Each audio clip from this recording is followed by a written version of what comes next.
안녕하십니까. 서울시민의 건강을 지키기 위하여 생생한 정보를 전달하는 서울 생생메디칼입니다.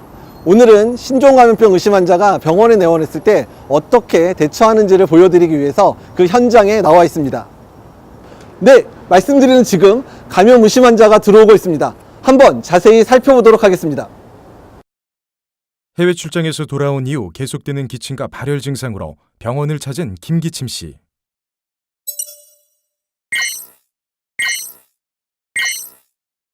김기침 씨와 같이 감염병이 의심되는 환자는 일반 환자와 의료진이 감염 위험에 노출되지 않도록 사전에 분리하는 것이 가장 중요합니다. 응급실 외벽에 잘 부착된 안내판 지침을 확인한 김기침 씨가 대기 장소로 이동하고 있습니다. 이후 대기구역에 준비된 전화기를 통해 병원 내부의 증상 및 해외 방문 이력 등을 공유한 뒤 대기소에 마련된 마스크를 착용하고 의료진이 올 때까지 대기합니다.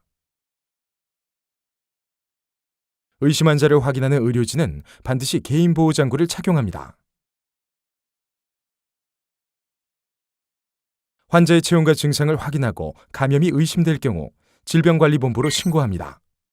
이후 보건소 차량이 도착할 때까지 환자는 대기 장소에 머무르도록 안내합니다. 이번에는 또 다른 환자가 응급실을 방문했습니다. 하지만 이 환자는 안내판을 보지 못하고 그대로 응급실로 들어섭니다.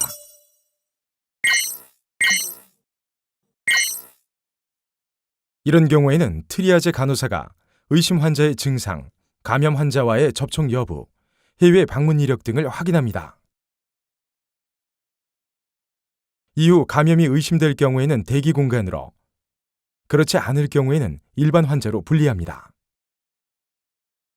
의심 증상이 없어 일반 환자로 분류되어도 접수처에서 다시 한번 철저한 확인을 거치게 됩니다.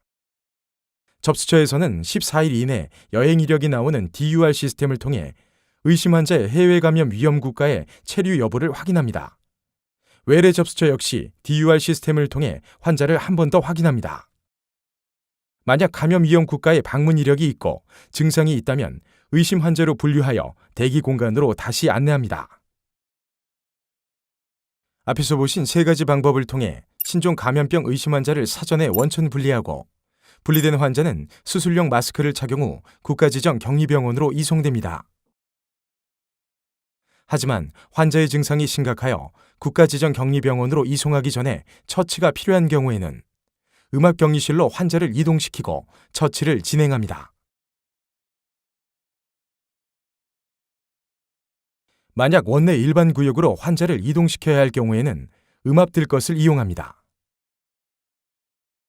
이후 보건소 차량이 도착하면 역학조사를 잘 수행할 수 있도록 지원하고 환자를 국가지정 격리병원으로 이송할 수 있도록 안전하게 인계합니다. 감염병으로부터 서울 시민의 건강을 지키기 위해, 더 나아가 온 국민의 건강을 위해 일반 병원에서 신종 감염병 대응 현장을 중계해드렸습니다. 지금까지 서울 생생메디컬 이재갑이었습니다. 감사합니다.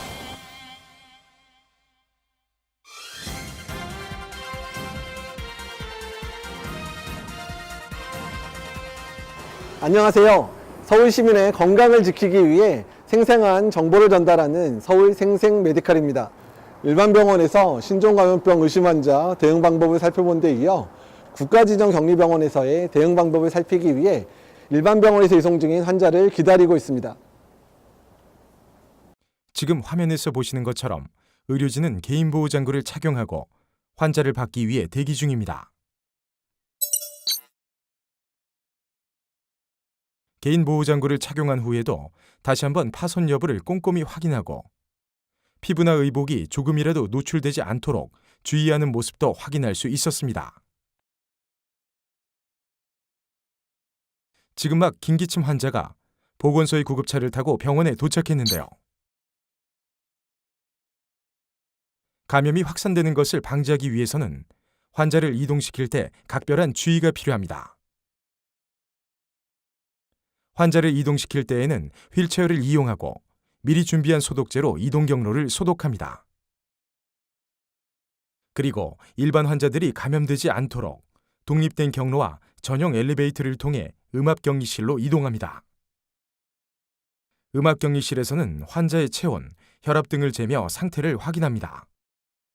이때 검체를 채취하거나 에어로졸이 발생하는 시술을 할 의료진은 PAPR을 별도로 착용해야 합니다. 반드시 PAPR 착용을 마친 뒤 검체를 채취하고 검체 3중 포장을 함께 돕는 보조자는 분리된 전실에서 대기합니다. 검체가 담긴 1차 용기를 전실의 보조자에게 전달하고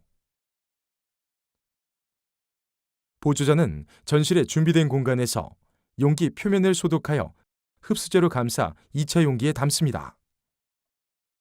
이후 다른 보조자가 2차 용기를 건네받아 표면을 소독한 뒤 뚜껑을 단단히 고정하고 뚜껑 표면을 소독합니다. 마지막으로 손을 꼼꼼히 소독한 뒤 준비된 3차 외곽 포장 용기에 검체를 넣고 마무리합니다.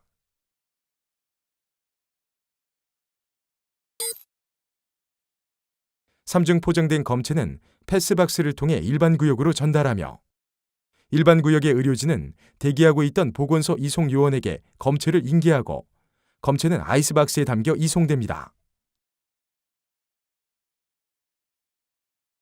이후 환자가 접했던 환자복, 마스크 등 모든 물건들은 반드시 격리의료 폐기물로 분류하여 처리합니다.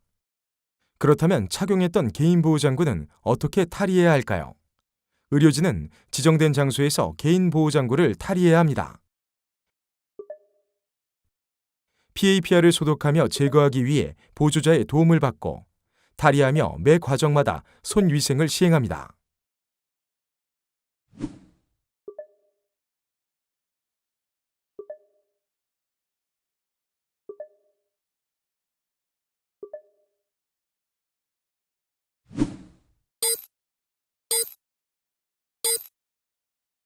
마지막으로 탈의한 개인보호장구는 격리의료 폐기물 전용 용기에 처리합니다.